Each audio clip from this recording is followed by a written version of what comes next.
Nice weather out today again. Looks like it's going to be, I guess, some kind of streak. And what's going on today? Usually with nice weather, you want to fly things like the drone, but in many cases, because of things like regulations and all that, you're restricted from doing so, especially for larger ones. So how about this one? This one, apparently, they're going to establish an area where you can, I guess, test the drones. This one says, Mohawk College secures drone-related research site. The site will be used for pilot training and testing drone products that do not yet have certification to be flown in controlled airspace. Mohawk College says it worked with the city to secure Windermere Basin Park, and they say for many reasons it's the perfect spot.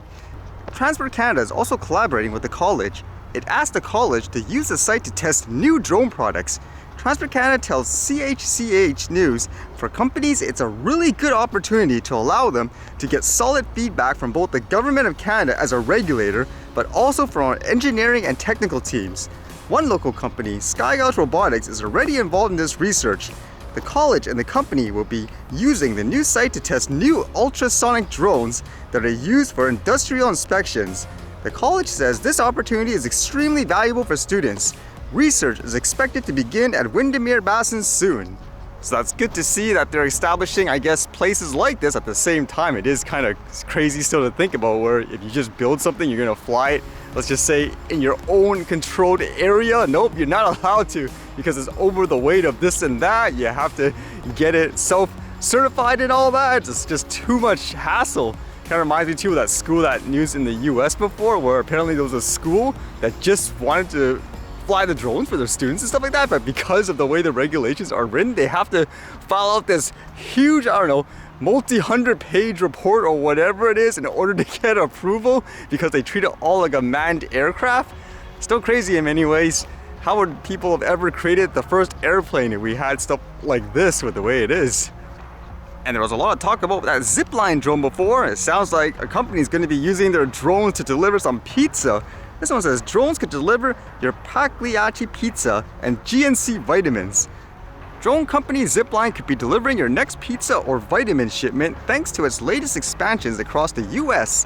Zipline on Wednesday announced signing deals with Pagliacci pizza and wellness brand GNC, and as well with Associated Couriers. Seattle pizza chain Pagliacci will use Zipline drones to deliver pizza, salads, drinks, and other sides off its menu in a new custom pizza box that fits inside the drone. And of course, the hot food will be delivered while it's still hot, said Matt Galvin, co-owner of Pagliacci. The pizza purveyor is offering drone deliveries in greater Seattle area, saying its food will arrive to customers faster than ever before. While Pagliacci is keeping on its delivery drivers too, adding drones is part of its push for carbon neutrality. Zipline says its delivery service is up to 7 times faster than getting your goods delivered by a ground vehicle, as well as being nearly inaudible and better for the environment. I mentioned before, and it's still true, if there was a company doing drone delivery for things like food and all that, I'd probably try it just for the sake of trying it, just to see what it's like, and I can imagine a lot of companies would want to do that too. Just being, I guess, one of the first in the area probably gives them so much exposure and all that.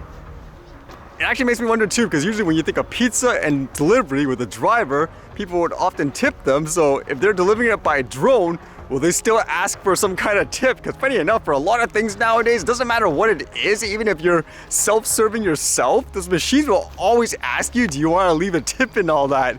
Let's see what happens in this case. And when I thought of delivery, I thought this was kind of interesting. I read this before, where Amazon is apparently paying people to go pick up their own shipments as opposed to getting it delivered. Like this was as Amazon targets delivery costs, offering US shoppers $10 to pick up purchases. Amazon.com is offering US customers $10 to pick up a purchase rather than have it shipped to a home address, as the e-commerce giant joins other retailers in racing to slash costs for home delivery and returns amid slack customer demand.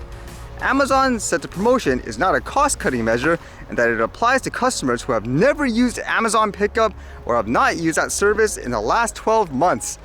I was thinking, okay, that makes more sense, because I was wondering, how is this viable if you give everyone the option all the time when you buy stuff and then say, would you like to pick it up, and they pay you $10 for that? Even a company like Amazon would go under afterwards.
See you guys later.